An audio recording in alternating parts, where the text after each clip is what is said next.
Does Mike D'Antoni have a deal? Not yet. He was supposed to have a deal, then it went away, and then it came back, then it went away, and it came back. And there was also reports that everyone on the roster is available for trade.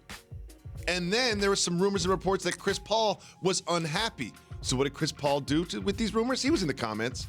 He was basically like, well, this is news to me, as you can see right there at the bottom of that post from Bleacher Report. Jalen, how much of this is real and how much of this is rumor?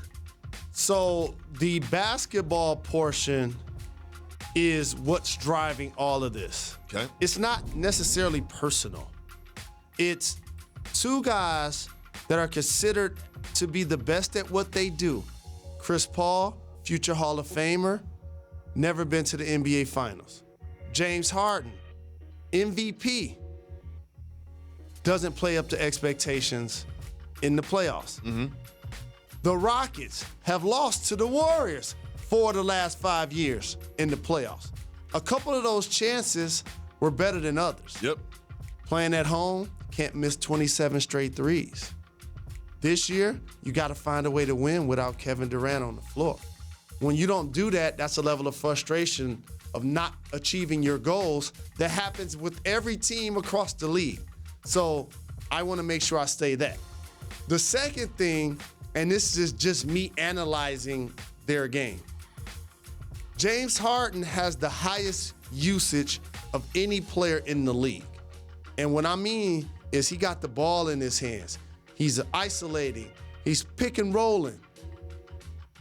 When he does not initiate the offense, he's walking. He's distorting the spacing. He's pouting. He's disrespecting his teammates. That's really frustrating. I'm pretty sure for a guy like Chris Paul, that's like, oh, you gonna act like that now when I got the ball? Yeah. Like, it's like you that. got the ball. I'm standing there with my hands out. I'm spacing the floor. I'm ready to shoot. Now, remember when he first went there, we wondered if there was enough basketballs because Chris Paul could mix it up while shooting the three, and James Harden is more of an isolation player. Chris Paul's entire career, he had the ball in his hand. No doubt about it. So they were at their best last season when they mixed it up. Chris Paul was doing the mid-range, getting himself and others involved. James Harden was playing the long-range bombs or getting to the line. This year, when CP3 or Eric Gordon or somebody else was handling the ball, James was just walking. And that's why D'Antoni probably don't have his deal. Why is that? How's that related? I know if I see it, management and ownership sees it. Mm-hmm. And their challenge has to be, we need you to coach James. We need you to figure out a way for us to maximize Chris Paul, who has 3 years, $120 million left on his deal. No one really wants Chris Paul's contract. So people want Chris Paul on the team, but they don't want him at that So number. we need you to make this work. That means we need you to adjust some. And if he's not willing to adjust some, we ain't willing to sign this contract. That's truly why I believe it hasn't happened yet. So this team, this Rockets team, which is more or less the same team that pushed the Warriors to 7 when they were at full capacity 2 years ago, that famously missed 27 threes in a row in a close game 7. This same team is now a problem that needs to be fixed. Is it just bad luck? Or is this a broken system and a broken rock? Well, you can't ignore when they beat the Warriors, Andre Iguodala was not playing. That's fair. And for the Rockets, Chris Paul was not playing. So deem that as you use. But it's open next year. So you can't panic. That's the one thing you should not do this offseason. If you're an opponent, you see what the Lakers are doing. Mm-hmm. For Denver, I'm going to put a wild card name on the table to watch for.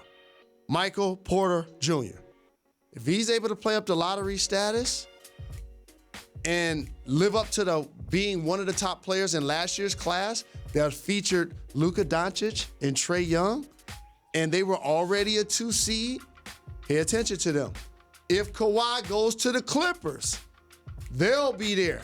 The Rockets, they'll be there. You would think with KD being hurt and Clay being hurt that the Rockets would be one of the favorites to win the championship, but here we are talking about them and they're trying to make moves. One of the moves that they were reportedly trying to do is they were reportedly discussing a deal with the Celtics involving Clint Capella. Of all the players that they could trade and all the pieces they could move, why would Capella be one that they would move? Because he hasn't been really productive come playoff time. And when you develop into a player that's out there as a will guy, and what I mean by that is run, jump, dunk, block shots, grab boards, and catch lobs. They're not posting up Clint Capella. They feel like you become expendable after a point. Look at DeAndre Jordan. A couple of years ago, it seemed like he was catching lobs. Now it's like people not even talking about his free agency. Okay? And so for Clint Capella, going against Karl Anthony Towns, he did a good job of shutting him down defensively a couple of years ago. Yep. But the offense wasn't really there. This year, without Kevin Durant, you want your front line to play better. Portland's front line played well. Myers Leonard was out there balling. I remember the Collins was out there balling. Myers Leonard had like 20 and a half. He was out there balling. And so that make you reevaluate, like, wait a minute, we just gave him $90 million. And so does he fit with their scheme? More so than can he be a productive player is another question they must ask off wax.